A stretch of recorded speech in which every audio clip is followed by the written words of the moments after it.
911 location of your emergency.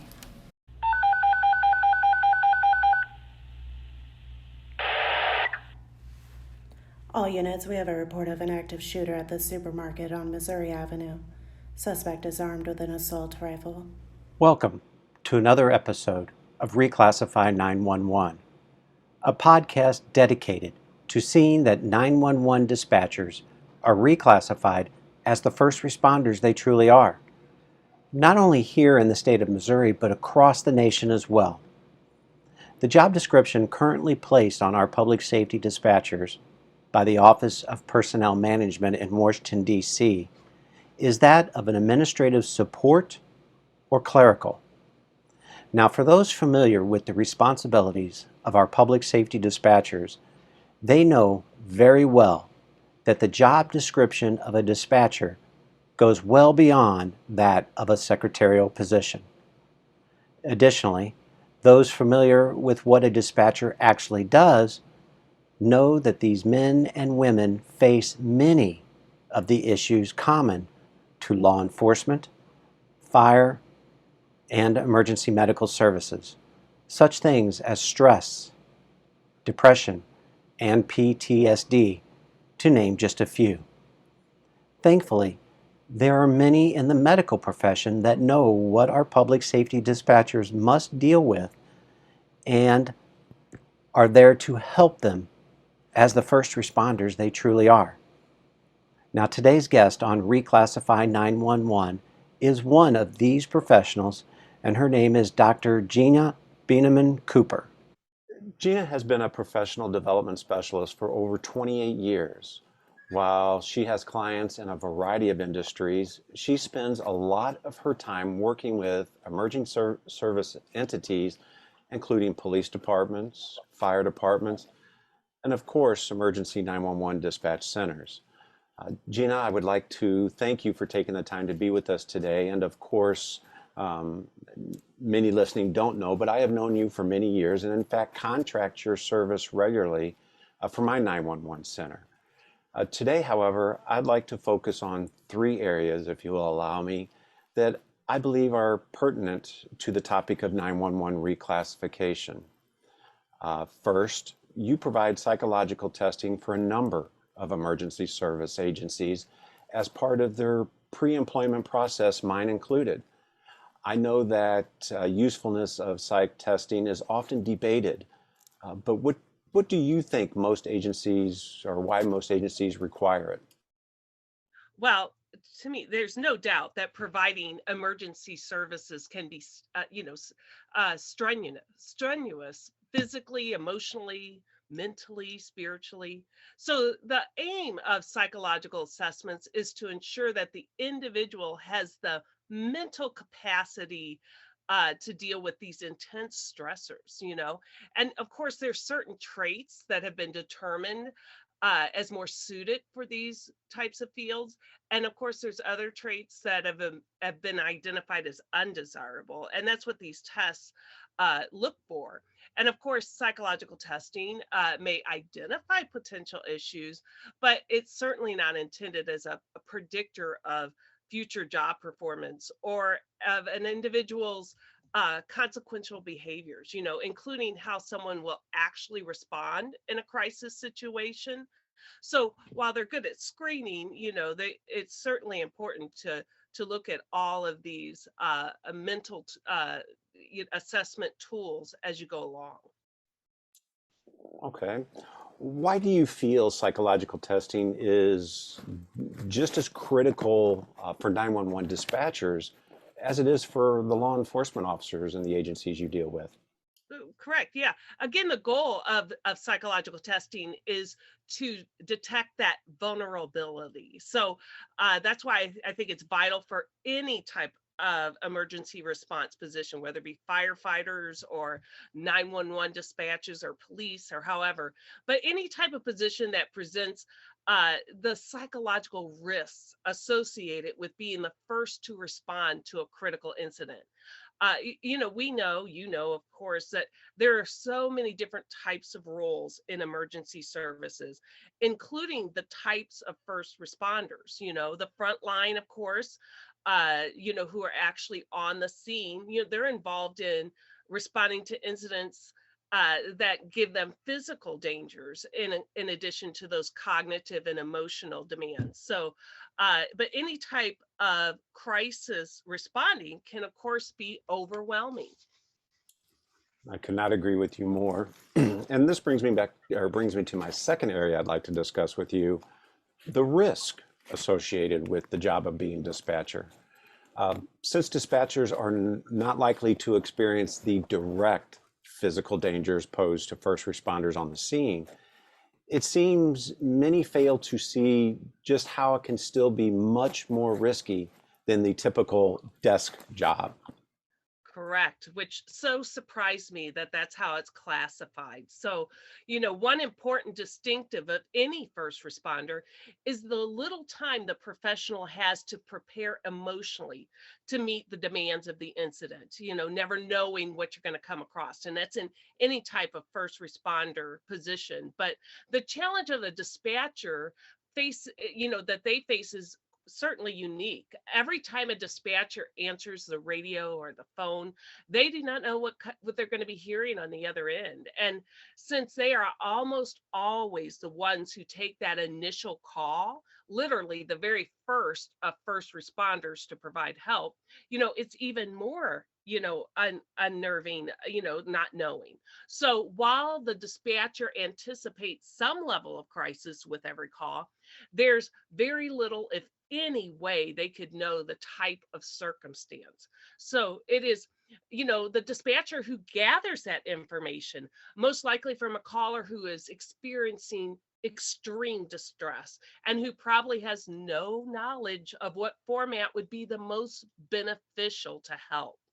And, this caller may be confused, irrational, incoherent, or in any other state of mind that isn't helpful.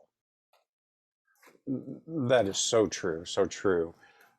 It is up to the dispatcher to decipher and put together the discombobulated pieces so that they can rely or relay it to the appropriate local responders. Now, the approaching professionals are able to have at least somewhat an early understanding of what they will be facing upon the arrival at that emergency.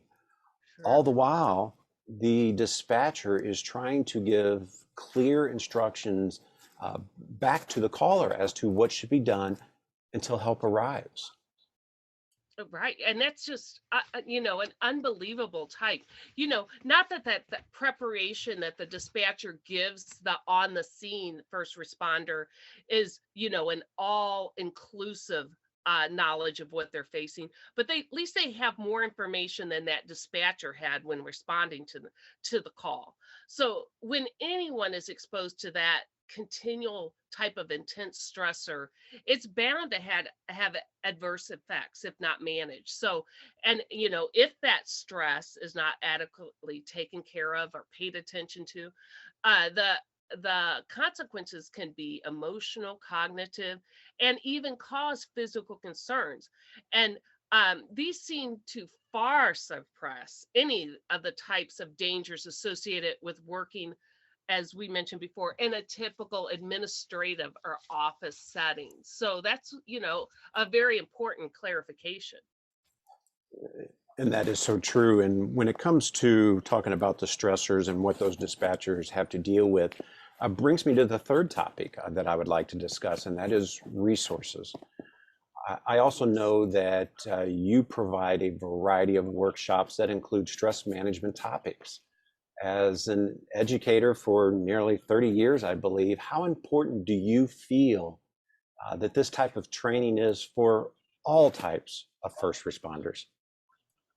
Certainly, learning the operational and technical aspects of any emergency services positions, that's clearly of the utmost importance.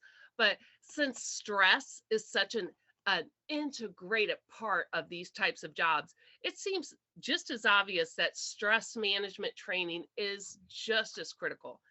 Nowadays, most, if not all, academies and training facilities that deal with emergency response have at least some courses or some training specifically on the emotional aspects of working in emergency services. You've been in it for years. You know that the attitude towards emotional side, has changed a lot. It's a lot different than it was back in the day, but we've got a long way to go.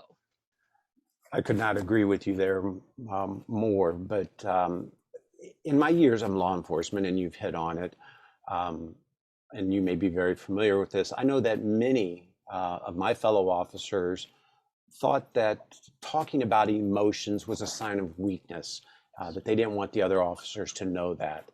And I know that not just in law enforcement, but in fire departments and emergency medical service as well. And in my current position as executive director for a 911 center, I find that uh, even dispatchers are hesitant to acknowledge when they are having emotional issues. What would you say, or what might you say to command staff in any type of emergency service agency to help them relay the message that they would rather an employee admit to a struggle than have to deal with the aftermath of a preventable crisis situation? Yeah, well, as we mentioned, thankfully in the past decade or maybe even longer, the focus of mental health and on each a worker's overall wellness, not just their physical wellness, but their overall wellness, it's grown significantly.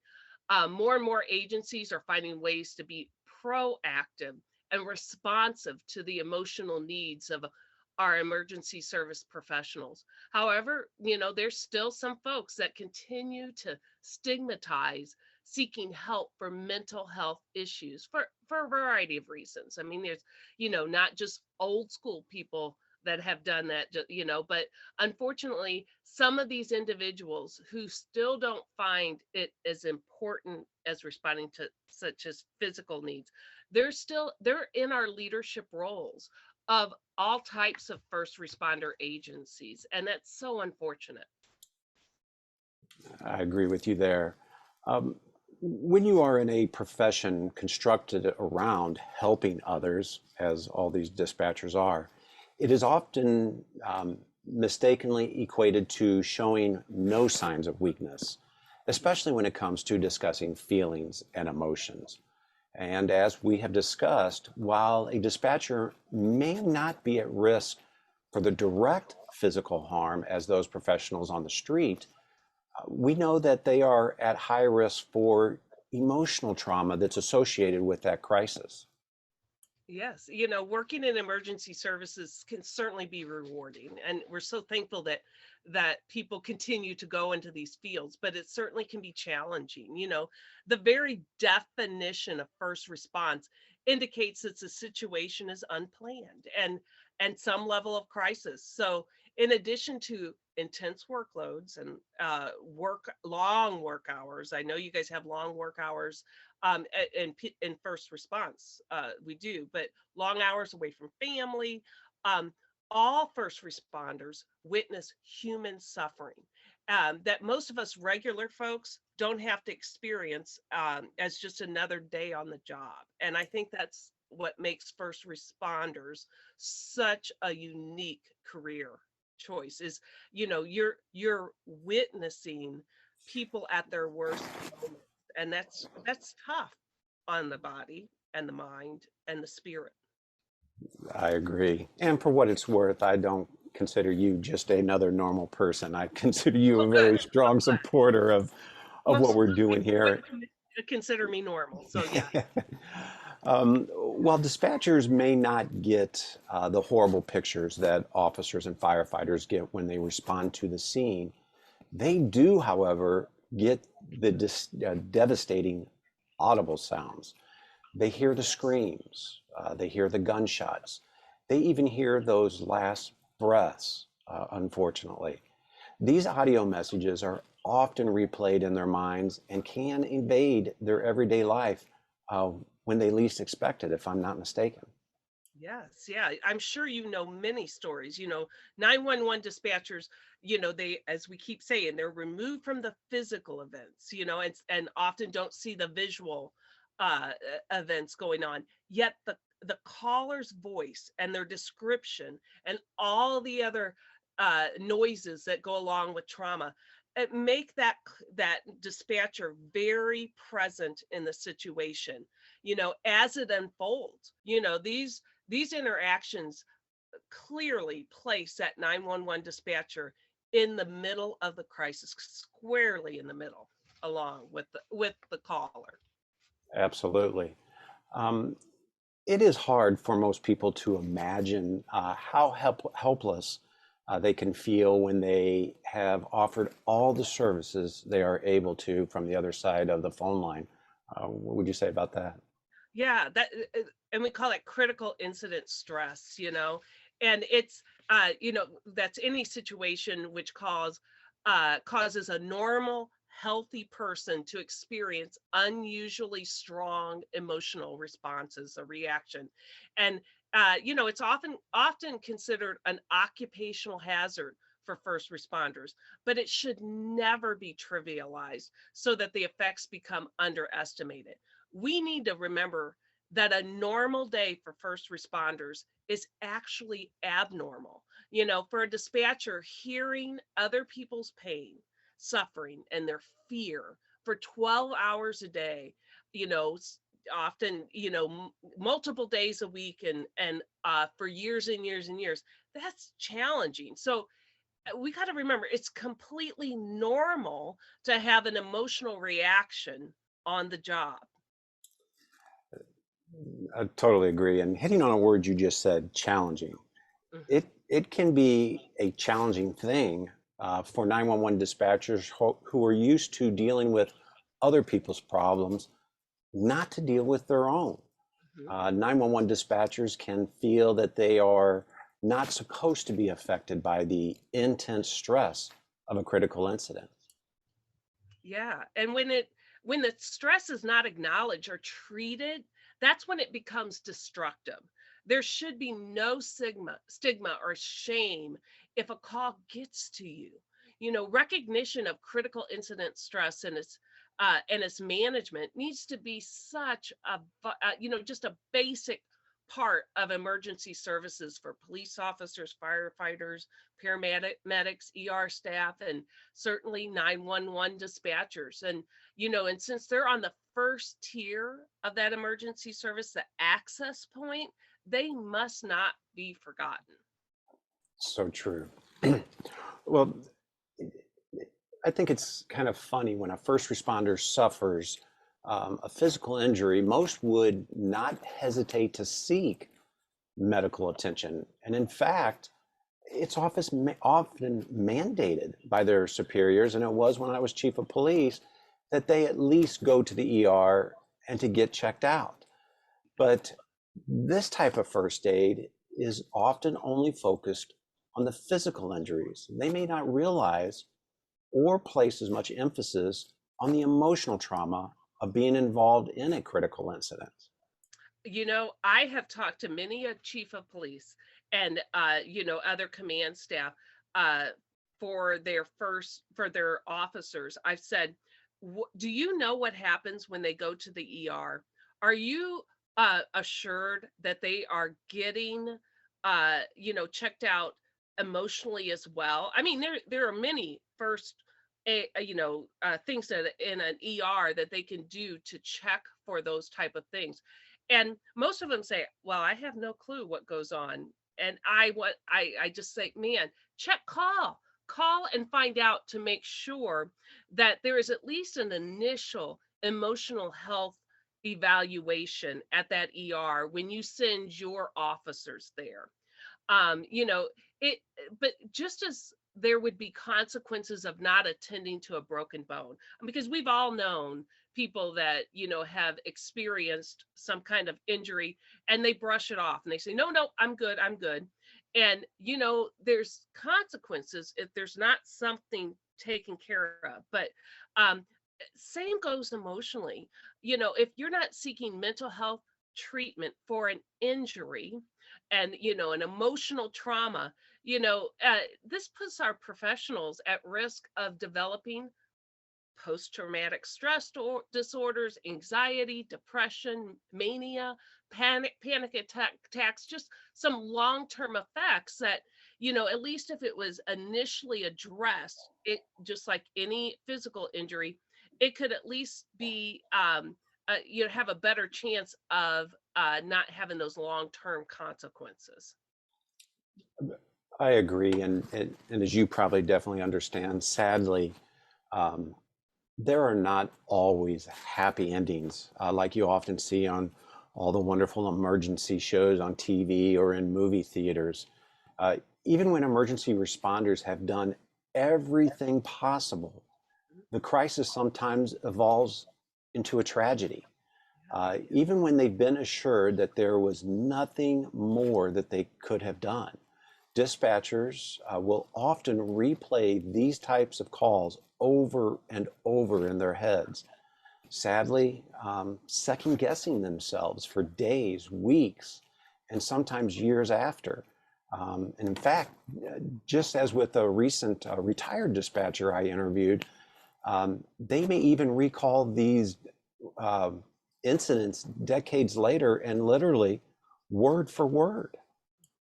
Yes, that's when something impacts you like that, remember, it's abnormal to hear this type of audible scenes playing forth, and just all of it. And I that doesn't surprise me at all. And when someone goes through something that severe, it's of course understandable they go through a period of uneasiness or anxiety. But as a general rule, those feelings eventually fade as it does with any kind of crisis. But sometimes there's just some traumatic situations that are difficult for most people, no matter how mentally sound they are, to just get over. And acute stress disorder, post-traumatic stress disorder, or any other stress related disorder can be tricky to diagnose, and this is certainly not my area of expertise. I'm more on the front end, or I always tell officers, that when they're talking, if someone has died in your emergency response, you're already beyond what I'm willing to help you with. You need to go straight to someone who specializes in that. I like the easier ones, if you will. But but those uh it's a when you look at the symptoms and the criteria for diagnosing any of these conditions, whether they be mild or more severe, that an indirect exposure to the trauma as the result of responding. Remember, it's the other person experience the direct trauma, even on the scene. That's an indirect experience, not considered a direct, in that light. But it puts the dispatcher, just as it would for anyone on the scene, at high risk, and that's important to consider. And just as with physical resiliences, every person is different in their abilities to process a crisis, correct? Absolutely. Yeah. Plus there are different events that may trigger different responses, just like there are a range of severity of physical impacts, the same running into something may affect somebody's physical body differently than it does, another person. There's so many factors, the how it hits, the physical state of the person. Well, the same thing emotionally. The emotional severity of an incident can vary depending on the situation, the person, and a variety of other factors. So, however, just as there should be a plan for the physical health of our professionals, leaders need to plan how to ensure an entire, not just emotional, not just physical, spiritual, and every other element of health. And that helps with the healthy workforce and the overall well-being of our professionals. And I think you would probably agree, but no amount of training or experience can prepare an individual for every type of trauma they will encounter on the job, especially as a first responder or a 911 dispatcher. And unfortunately, sometimes even the most seasoned professional will make a mistake. Hmm. Yeah. Yeah, and along with the traditional demands of the occupation, unprecedented changes in public perceptions and expectations of how public services are provided certainly has the potential to heighten stress as well. I could not agree more. Like police officers, the decisions a dispatcher makes are always scrutinized, especially if something bad happens, God forbid. But they are continually monitored, second guessed, and criticized on their split second decisions. Things that I mean, I can't make a split second decision. I can't imagine being in that, but that's why I'm not. I mean, I know that that is not the field for me to be in any type where I have to make a split second that's often almost always life altering at the minimum. Sometimes even more intense, but I can't imagine. But all of these stress factors, as we discussed, can build up over time. Cumulative stress has no obvious trigger and it may be harder to recognize than, something that's more intense. So when a 911 dispatcher arrives to begin a shift, these collective experiences along with personal life stressors, can certainly understandably start negatively affecting the individuals. They need to be monitored. It just like with any other area first response, paying attention and taking it seriously. In an ideal world, the first responder is healthy physically and emotionally and has great communication skills that allow them to communicate any stress challenges to a leader who has the ability and willingness to offer the appropriate tools and resources for that situation. I agree. As you know, I work with a number of police departments and emergency 911 centers, a lot of different areas. uh, and they'll often have me work, as I mentioned, one on one with, a professional who's experienced a critical incident that's caused some type of interruption to their ability to perform their regular duties.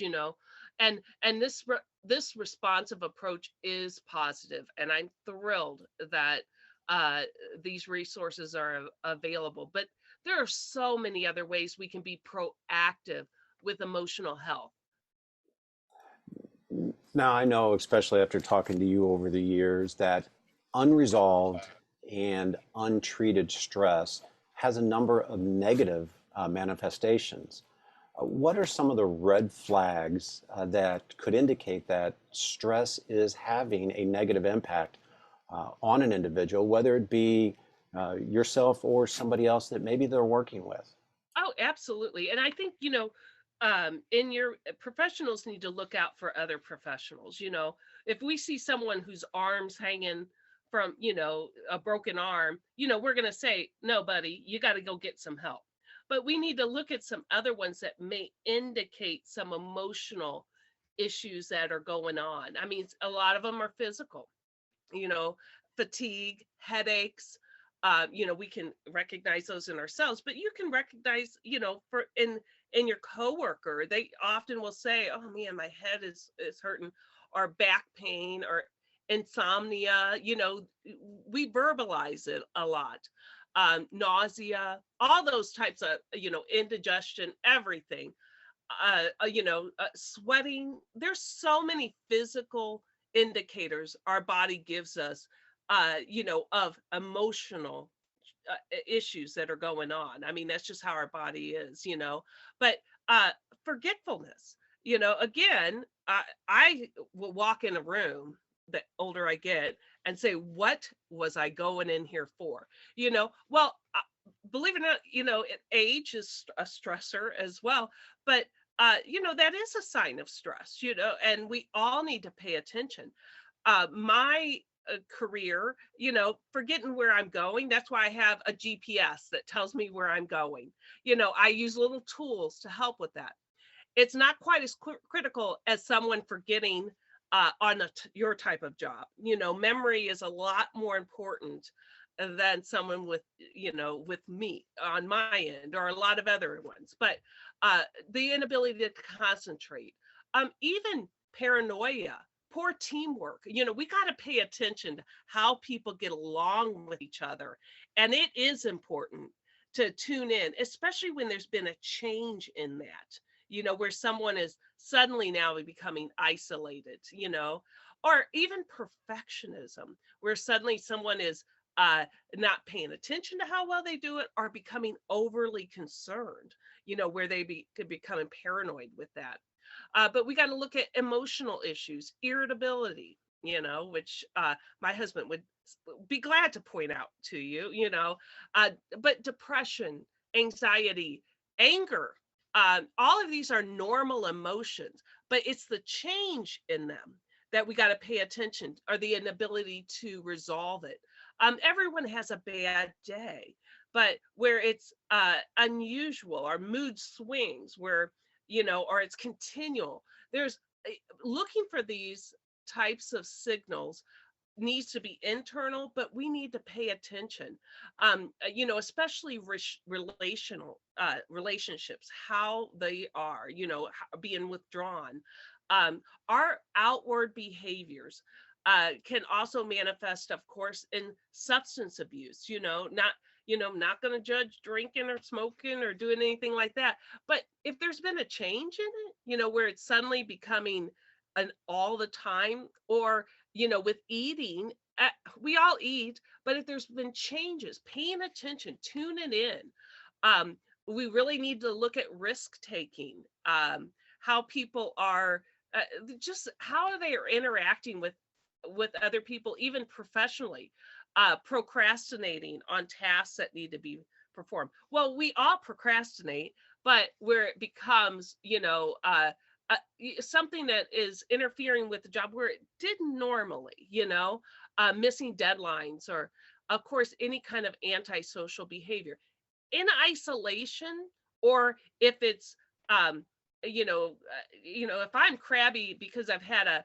a situation occur, that's understandable. But if it's like coming from nowhere, looking at changes in behavior is very important. And of course, spiritually.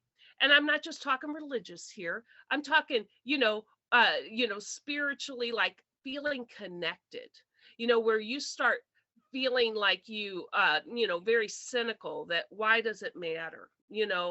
Uh, that's, this isn't an all-inclusive list. That's just, some signals to look for. But again, looking for change in people is what is the most critical, where it's, or, unusual behaviors.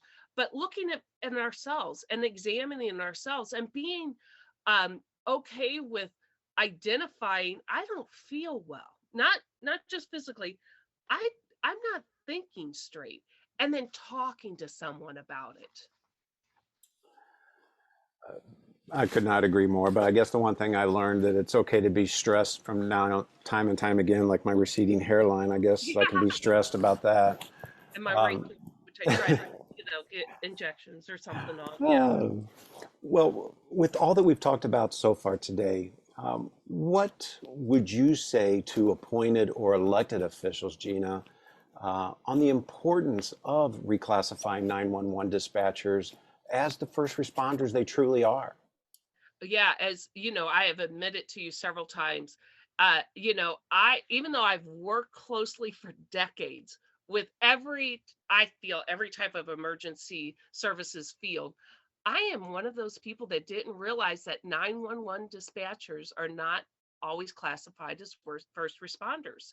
And I know they are in a lot of states, and it's changing.